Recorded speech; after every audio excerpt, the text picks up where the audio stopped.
Namaste students, welcome back. Welcome to Mysore District PU Chemistry Lecturers Forum.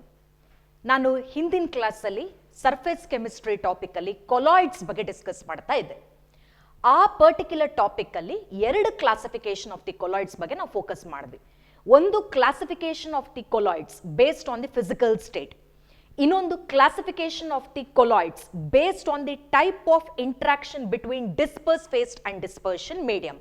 ಮೂರನೇ classification is the classification based on type of particles of dispersed phase. Dispersed phase to particles mele we classify the third classification. So the classification is based on the type of particles of dispersed phase. ಇದರಲ್ಲಿ ಮೂರು ತರ classification ನೀವು ಕೇಳಬಹುದು. First one ಅನ್ನ multi molecular colloids, ಎರಡನೇದು macro molecular colloids. Multi molecular colloids, macro molecular colloids, ಮೂರನೇದು associated colloids or we call it as micelles or micelles. ಅರ್ಥ ಆಯ್ತಾ? Micelles. Multi molecular colloids, macro molecular colloids ಮತ್ತು associated colloids. Multi molecular colloids ಅಂದ್ರೆ ಏನು? ತುಂಬಾ large number of small particles, large number of small particles aggregate together. Large number of small particles aggregate or combine together to form the particles of colloidal range, to form the particles whose size ranges in the colloidal range. ಆ ಚಿಕ್ಕ particles ಒಂದಕ್ಕೊಂದು aggregate ಆಗಿ form ಆಗುವಂಥ colloids ಅನ್ನು we call it as multi-molecular colloids. Large number of small particles aggregate together to form the particles in colloidal range is called as multi-molecular colloids. ಮತ್ತೆ ಇಲ್ಲಿರೋ force of attraction is very weak, van der Waals force of attraction. ಚಿಕ್ಕ particles ಒಂದಕ್ಕೊಂದು ಕೂಡಿ it forms multi molecular colloids. The best example for multi molecular colloids could be the sulphur sol. S8 particles, sulfur sol, large number of sulfur atoms or sulfur particles combine to form sulfur sol. This is a typical example for multi-molecular colloids. ಎರಡನೇದು ಮ್ಯಾಕ್ರೋಮಾಲಿಕ್ಯುಲರ್ colloids. ಮ್ಯಾಕ್ರೋಮಾಲಿಕ್ಯುಲರ್ colloids ಅಂದ್ರೆ ಏನು? ಈಗ ಇಲ್ಲಿ ಚಿಕ್ಕ particles will aggregate. ಇಲ್ಲಿ particles of large size, particles of large size aggregate together. Particles of large size, idrಕ್ಕಿಂತ ಇಲ್ಲಿ particle size will be large. ಈ large size particle will combine ಅಥವಾ aggregate together to form macromolecular colloids. ಸ್ವಲ್ಪ force of attraction would be strong compared to multi-molecular colloids. ಆಮೇಲೆ ಈ ತರ macromolecular colloids the molecular mass will be large. ಇದರಲ್ಲಿ you have naturally occurring macromolecular colloids. You also have artificially occurring macromolecular colloids. Naturally occurring macromolecular colloids ಗೆ you can give the example of starch, cellulose, proteins, etc. ಇದೆಲ್ಲ naturally occurring starch, cellulose, protein etcetera. ಅದೇ artificial macromolecular ಕೊಲಾಯ್ಡ್ಸ್ಗೆ you can give the example of ಈ polyvinyl acetate, polyvinyl acetate. ಇದೆಲ್ಲ artificially prepared macromolecular colloids. ಒಂದು naturally occurring macromolecular colloids ಆಗಿರ್ಬೋದು ಅಥವಾ artificially prepared macromolecular colloids ಬೇಕಾದರೂ ಆಗಿರ್ಬೋದು. ಒಟ್ಟು large size particles will aggregate. Large sized particles combine or aggregate to form macromolecular colloids. ಆಮೇಲೆ ಮೂರನೇದು we call it as Associated colloids. Associated colloids ಅಂದ್ರೇನು? These are the substances. ಆಯ್ತಾ? These are the substances which behave as normal electrolyte. Electrolyte ಆಗಿ behave ಮಾಡುತ್ತೆ. ಯಾವಾಗ? at low concentration. At low concentration, it behaves as normal electrolyte. But at higher concentration, ಅಥವಾ ನಾನು ಇದನ್ನು next specify ಮಾಡಿ ಬರೆಯೋಣ. At higher concentration, they exhibit or they behave as colloids.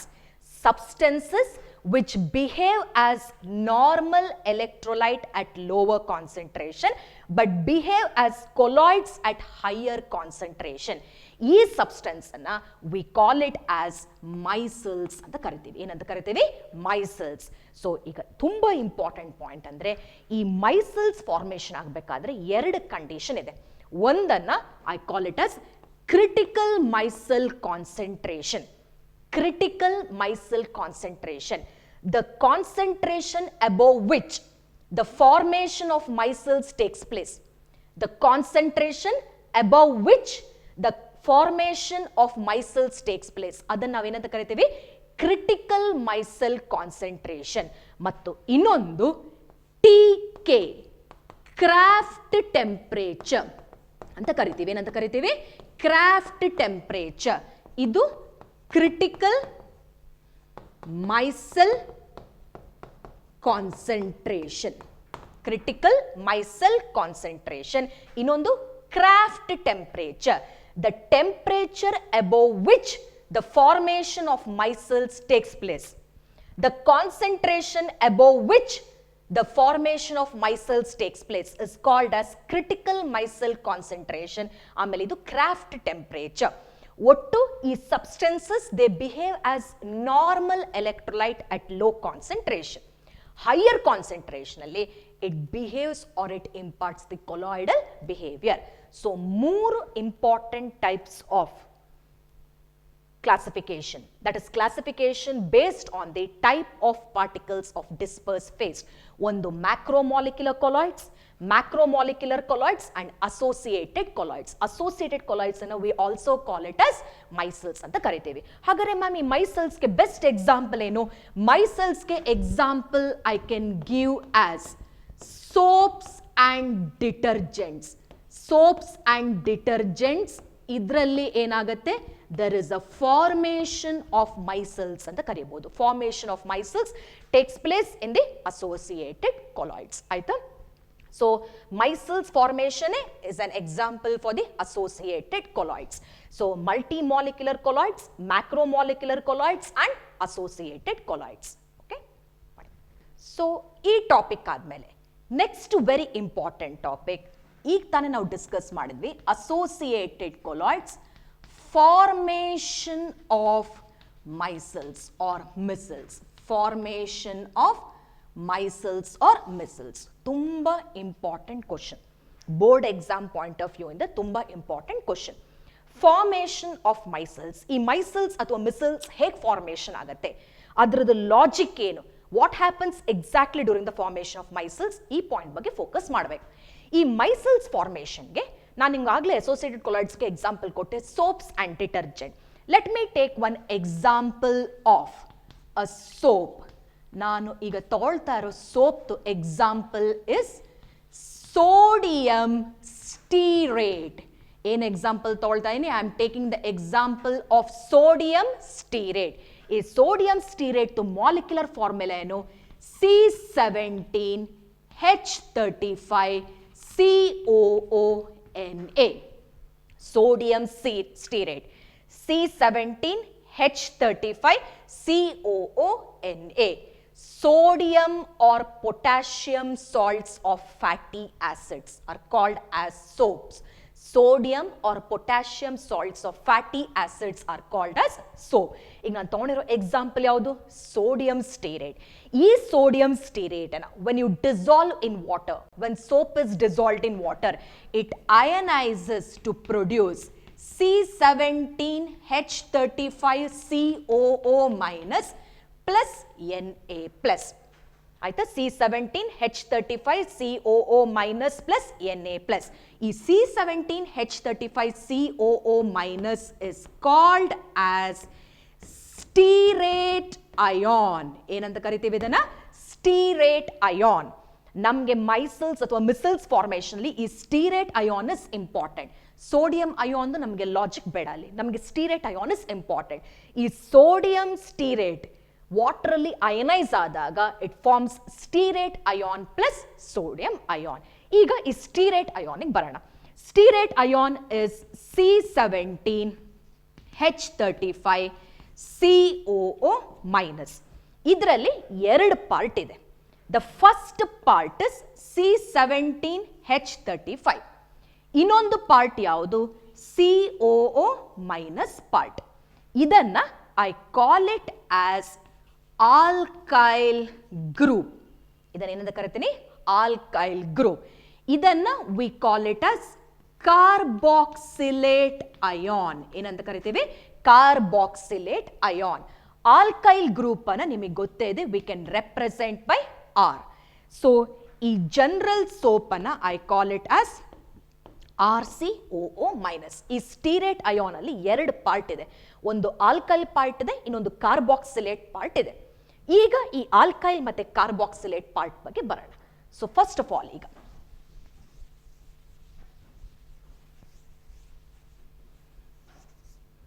ಈ stearate ion C17H35 ಅನ್ನ ನಾನು ಸಿಂಪ್ಲಿಫೈ ಮಾಡಿ ಈ ತರ ಬರೆದೆ. CH3 CH2 16, CH3 CH2 16, C17. ಇಲ್ಲಿ 16 ಕಾರ್ಬನ್ ಆಟಮ್ಸ್ ಇದೆ, ಇಲ್ಲಿ ಒಂದು ಕಾರ್ಬನ್ ಆಟಮ್ ಇದೆ, 17 ಆಯಿತು. 35, 16 2s are 32, 32 plus 3 35. So CH3 CH2 16. ಇನ್ನೊಂದು ಏನು ಪಾರ್ಟ್ ಇದೆ? COO ಮೈನಸ್ ಪಾರ್ಟ್ ಇದೆ. ಇಲ್ಲಿ ಆಲ್ಕೈಲ್ ಗ್ರೂಪ್ ಅಥವಾ C17H35 ಪಾರ್ಟ್ ಅನ್ನ I call it as hydrophobic in nature. It is hydrophobic. Phobic ಅಂದ್ರೇನು? ಭಯ. It is not having attraction towards water. It is water repellent, ಅಥವಾ ಇಟ್ ಇಸ್ ವಾಟರ್ಗೆ ಅದು affinity ಇರಲ್ಲ. It does not have affinity towards water. Hydro refers to water, hydra refers to water, so it does not have affinity for water. Whereas carboxylate ion, illi enagutte, it is polar in nature. Polar in nature agidrinda it has the affinity towards water, so it forms the hydrophilic part. ಒಂದು hydrophobic part, ಇನ್ನೊಂದು hydrophilic part. ಈಗ ನೀವು ಹೇಳಬಹುದು, ma'am ಇದು hydrophilic ಅಂದ್ರೇನು? These are polar in nature. ಇಲ್ಲಿ ಎರಡು atom ಇದೆ ನೋಡಿ, carbon and oxygen. Due to difference in the electronegativity, they are polar in nature.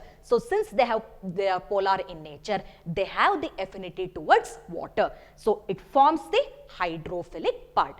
ಇಲ್ಲಿ carbon, the bond is form between various carbon atoms. The electronegativity is same, so it is ಏನಂತ ಕರಿತೀವಿ ನಾವು ಅದನ್ನ? Non polar ಅಂತ ಕರಿತೀವಿ. ಏನಂತ ಕರಿತೀವಿ? Non polar in nature. So ಈ part it is acting as hydrophobic tail. Alkyl group is acting as hydrophobic tail. Carboxylate anion is acting as hydrophilic head. ಇದು ಹೈಡ್ರೋಫೋಬಿಕ್ ಟೇಲ್ ಪೋರ್ಷನ್ ಆಗುತ್ತೆ, ಇದು hydrophilic head portion ಆಗುತ್ತೆ. ಇದನ್ನ ನಾನೀಗ represent ಮಾಡಿ ತೋರಿಸ್ತೇನೆ. ಈಗ ಡಿಸ್ಕಸ್ ಮಾಡ್ತಾ ಇರೋದು ಸ್ಟೀರೇಟ್ ಅಯಾನ್ಸ್ ಮಾತ್ರ. ಸೊ CH3 ಆಸ್ ಯೂಶುವಲ್ ತೊಗೊಳ್ತೀವಿ.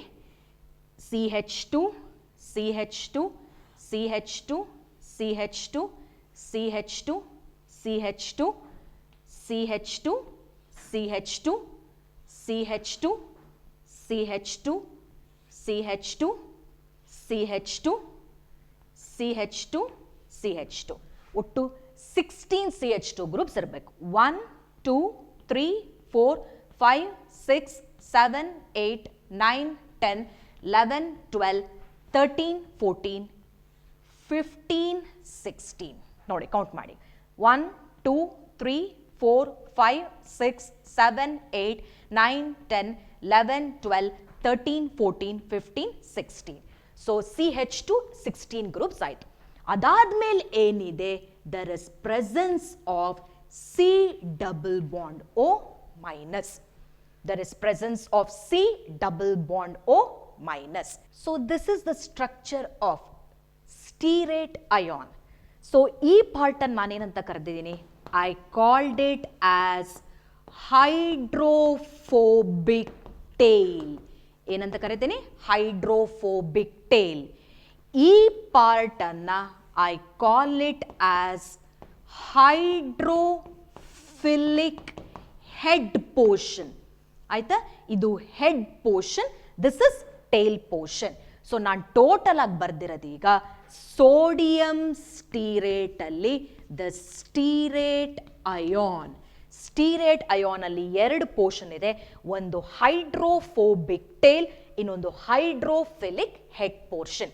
ಸೊ ಇದು ಪೋಲಾರ್ ಇನ್ ನೇಚರ್, ಇದು ನಾನ್ ಪೋಲಾರ್ ಇನ್ ನೇಚರ್. ಈಗ ಈ stearate anion or soap when dissolved in water, low concentration ಅಲ್ಲಿ ಏನಾಗುತ್ತೆ ನೋಡೋಣ. So when your soap is dissolved in water, ನಿಮ್ಮ ಸೋಪ್ ಅನ್ನ ವಾಟರ್ ಅಲ್ಲಿ ಡಿಸಾಲ್ವ್ ಮಾಡಿದಾಗ at low concentration of soap, at low concentration of soap, ನಾನು ನಿಮ್ಗೆ ಆಗಲೇ ಹೇಳಿದೆ ಇದು ಹೈಡ್ರೋಫೋಬಿಕ್ ಟೇಲ್, ಇದು ಹೈಡ್ರೋಫಿಲಿಕ್ ಹೆಡ್. ವಾಟರ್ ಜೊತೆ ಎಫಿನಿಟಿ ಇರೋದು ಯಾವುದಕ್ಕೆ, ಕಾರ್ಬಾಕ್ಸಿಲೇಟ್ ion.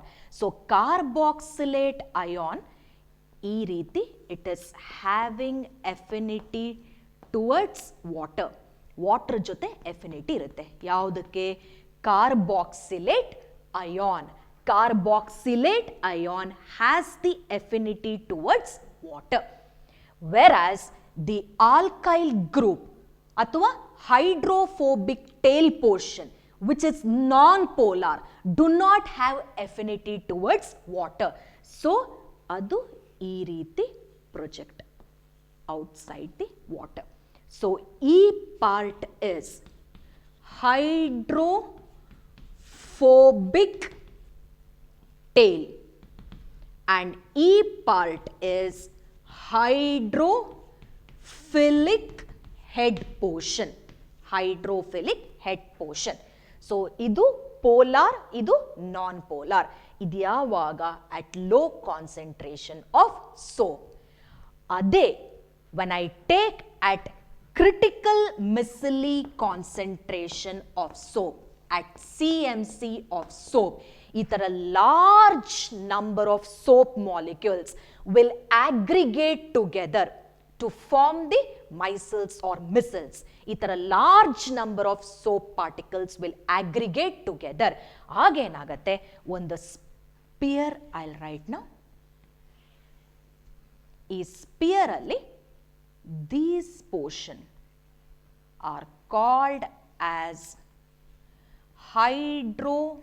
hydrophobic tail. Illi you will be having hydrophilic head. Idu hydrophilic head portion, that is COO minus. Idu hydrophobic tail.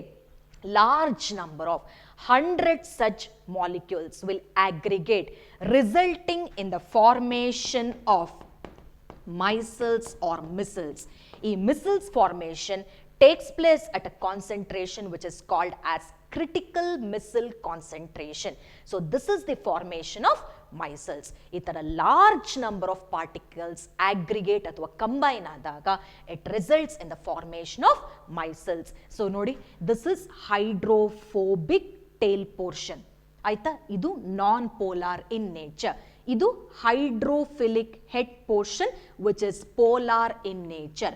This is in contact with water. Idanna we call it as formation of micelles or micelles anta kariteve.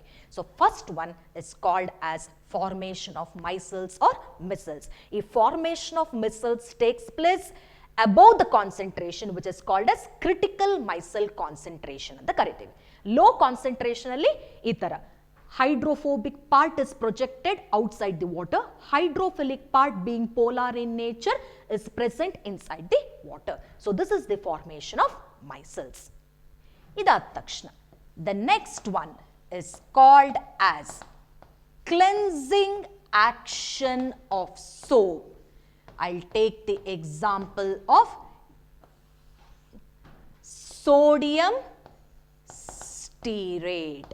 As usual, the soap example, I'll take it as sodium stearate. Sodium stearate to molecular formula C17H35COONA. ಇದು ಅಯನೈಸ್ ಆದಾಗ C17H35COO minus. It consists of two portions. ಒಂದು hydrophobic tail, ಇನ್ನೊಂದು hydrophilic head. So this is the tail portion and this is the head portion. So tail portion is hydrophobic and head portion is hydrophilic.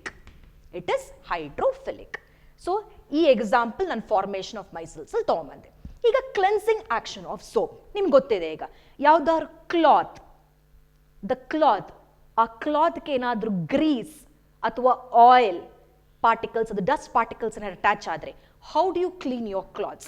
First ಏನು ಮಾಡ್ತೀರಾ, ಆ clothes ಅನ್ನು ತಗೊಂಡು you will soak it in soap water or in a detergent ಅಲ್ಲಿ you going to soak it. Soak ಮಾಡಿದಾಗ after some time you can see that the cloth is free from that oil droplet. ಆಯ್ತಾ, grease ಇಂದ ಅದು free ಆಗತ್ತೆ. ಏನ್ mechanism ಅಂತ technically ನಾವು ಈ ಕ್ಲೆನ್ಸಿಂಗ್ ಆಕ್ಷನ್ ಆಫ್ ಸೋಪ್ ಅಲ್ಲಿ ತಗೋಣ. ನಿಮ್ಗೆ ಆಗ್ಲೇ ಗೊತ್ತಿದೆ, ಈಗ ಸೋಪ್ ಅಲ್ಲಿ ಹೈಡ್ರೋಫೋಬಿಕ್ ಟೇಲ್ ಪೋರ್ಷನ್ ಇದೆ, ಹೈಡ್ರೋಫಿಲಿಕ್ ಹೆಡ್ ಪೋರ್ಷನ್ ಇದೆ. This is non polar in nature and this is polar in nature. ಈಗ ಫಸ್ಟ್ ಎಕ್ಸಾಂಪಲ್ ವಿಲ್ ಟೇಕ್ ನಾವು. ಈಗ ಒಂದು ಬಟ್ಟೆಗೆ will assume that a grease has been sticked. ಒಂದು this is the surface of the cloth, ಇದು the grease droplet ಇರುತ್ತೆ. ಈ grease ಡ್ರಾಪ್ಲೆಟ್ಗೆ the cloth to which the grease droplet has been attached, ಅದನ್ನ I'll soak it in soap water. Soap water ಅಲ್ಲಿ soak ಮಾಡಿದಾಗ ನಿಮ್ಗೆ ಎರಡು ಪೋರ್ಷನ್ ಇದೆ ಗೊತ್ತು, ಒಂದು ಹೈಡ್ರೋಫೋಬಿಕ್ ಟೇಲ್ ಪೋರ್ಷನ್, ಇನ್ನೊಂದು ಹೈಡ್ರೋಫಿಲಿಕ್ ಹೆಡ್ ಪೋರ್ಷನ್. ಈ ಹೈಡ್ರೋಫೋಬಿಕ್ ಟೇಲ್ ಪೋರ್ಷನ್ ಆಯ್ತಾ, ಈ C17H35 it is having the affinity towards oil droplet. It is having the affinity towards oil droplet because ನಿಮ್ಮ oil also it is organic, it is non-polar in nature. So ಆದ್ರಿಂದ your oil droplet is having the affinity towards this, the alkyl group is having the affinity towards oil droplet, whereas your carboxylate ion it is having affinity towards water. Because it is polar in nature, it is having the affinity towards water. So ಈಗೇನಾಗುತ್ತೆ, the mechanism will see now. Mahesh ಅವರೇ,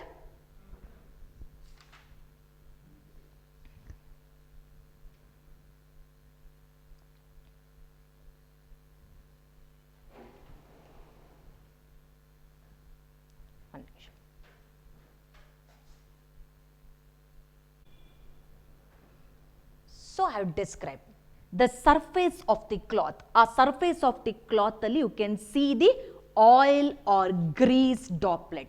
Oil or grease droplet. Oil or grease droplet ಅನ್ನು when you soak it in soap water. Soap water ಅಲ್ಲಿ ಎರಡು portion ಇದೆ, ಒಂದು the alkyl group, ಇನ್ನೊಂದು the carboxylate ion. ಈ alkyl group is soluble in oil. ಅರ್ಥ ಆಯ್ತಾ? C17H35OOO, the non-polar group. ಈ non-polar group is soluble in oil, whereas your polar group is soluble in water.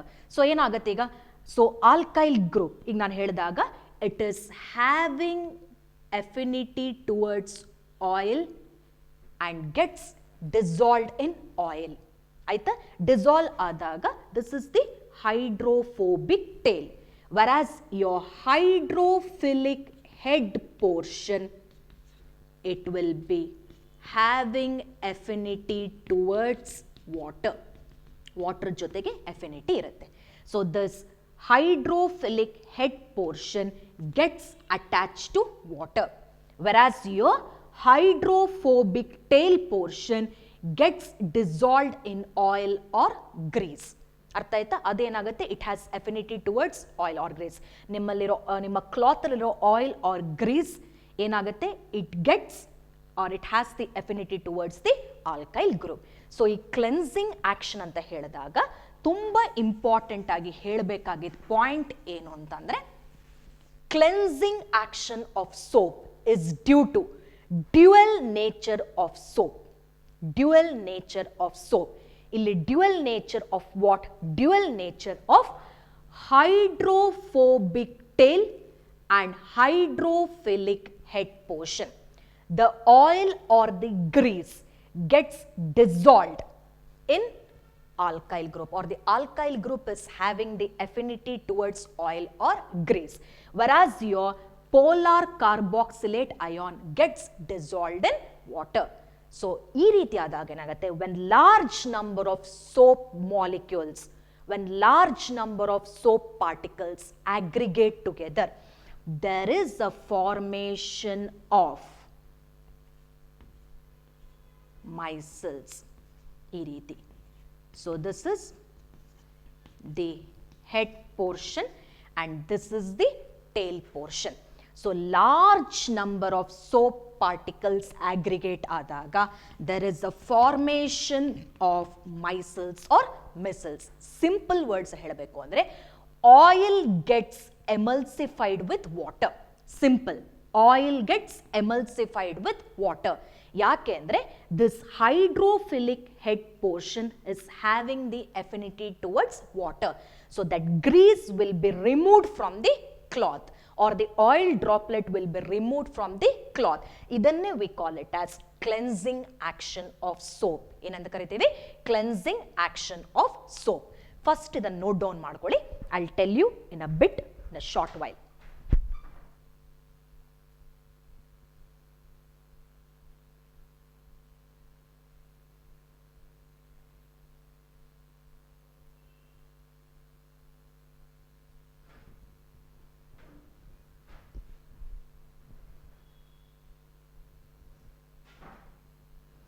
Okay, so cleansing action of soap ಅಲ್ಲಿ ನಾವು discuss ಮಾಡಿರೋಂಥ logic ಯಾವುದು? I took the example of sodium stearate. Sodium stearate water ಅಲ್ಲಿ dissolve ಆದಾಗ it ionizes to produce stearate ion and sodium ion. ಈಗ stearate ion ತಗೊಳ್ಳೋಣ. Stearate ion ಅಲ್ಲಿ two portions are there. ಒಂದು we call it as hydrophobic tail portion, ಇನ್ನೊಂದು hydrophilic head portion. The alkyl group C17H35 forms the hydrophobic tail, whereas your COO minus will form hydrophilic head. So ಈಗ when this soap solution ನೀವು ತಗೊಂಡು ಅದರಲ್ಲಿ you just dip the cloth in which the oil droplet or grease is present. Cloth which has the oil droplet or grease is dipped inside the or soaked inside the soap solution. ಆಗೇನಾಗುತ್ತೆ, cleansing mechanism ಆಗುತ್ತೆ. Cleansing mechanism is due to the dual nature of hydrophobic tail and hydrophilic head. Dual nature of hydrophobic tail and hydrophilic head. So ಈ mechanism ಅಲ್ಲಿ ಏನಾಗುತ್ತೆ, the oil part, oil droplet ಅಂದ್ರೆ ಈಗ ಈ cloth surface ಅಲ್ಲಿ you have that oil droplet or the grease. That oil gets readily soluble in the alkyl group. The oil droplet is readily soluble in the alkyl group. So ಆದ್ರಿಂದ ಏನಾಗುತ್ತೆ, it gets dissolved in the alkyl group, that is the which forms the hydrophobic tail portion.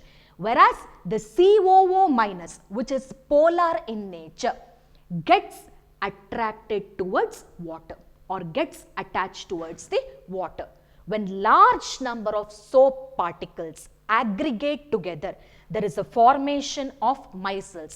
ಈ micelles ಅಲ್ಲಿ ಈ sphere ಅಲ್ಲಿ you can see that all the hydrophobic tail portions are aggregate together, whereas your hydrophilic head portion is projected outside. It is having the affinity towards water. So ಆಗೇನಾಗತ್ತೆ, your oil droplet gets emulsified with water and your oil or the grease is removed from the cloth. ಇದನ್ನೇ we call it as cleansing action of soap. ಏನಂತ ಕರಿತೀವಿ? We call it as cleansing action of the soap. So main ಆಗಿಲ್ಲಿ it is due to the dual nature of hydrophobic tail and hydrophilic head. Your hydrophobic tail is readily soluble in oil droplet. The hydrophobic tail portion are readily soluble in oil, whereas your hydrophilic head portion is having the affinity towards water. Aita gets attracted towards water. When large number of soap particles aggregate together, there is a formation of micelles. Aita formation of micelles takes place at a concentration which is called as critical micelle concentration. So ಇಲ್ಲಿ cleansing action ಆಗಬೇಕಾದ್ರೆ your oil gets emulsified with water. That grease or the oil droplet is removed from the water. ಇದನ್ನೇ very famously we discuss it as the cleansing action of soap. So ಇವತ್ತಿನ ಕ್ಲಾಸಲ್ಲಿ we studied 3 important concepts. So first concept ಏನಿತ್ತು? The classification of the colloids based on the type of particles of dispersed phase. ಎರಡು, the formation of micelles or micelles. ಆಯ್ತಾ, ಒಂದು micelles formation micelles formation ಹೇಗಾಗುತ್ತೆ by taking the example of a soap. ನೀವು ಸೋಪಿಗೆ ನಾನು ತೊಗೊಂಡು soap example, you can even take the example of detergent. ಮೂರನೇದು cleansing action of soap. Cleansing action of soap is purely because of dual nature of hydrophobic tail portion, hydrophilic head portion. So hydrophobic tail portion is having the affinity for oil droplet, whereas hydrophilic head portion gets attached to water. So at critical micelle concentration, at higher concentration, large number of soap particles combine ಆದಾಗ ಏನಾಗುತ್ತೆ, your oil droplet gets emulsified with water. Your oil or grease will be removed from the cloth. So ಇದಿಷ್ಟು it will wind up the cleansing action of soap. So thank you students.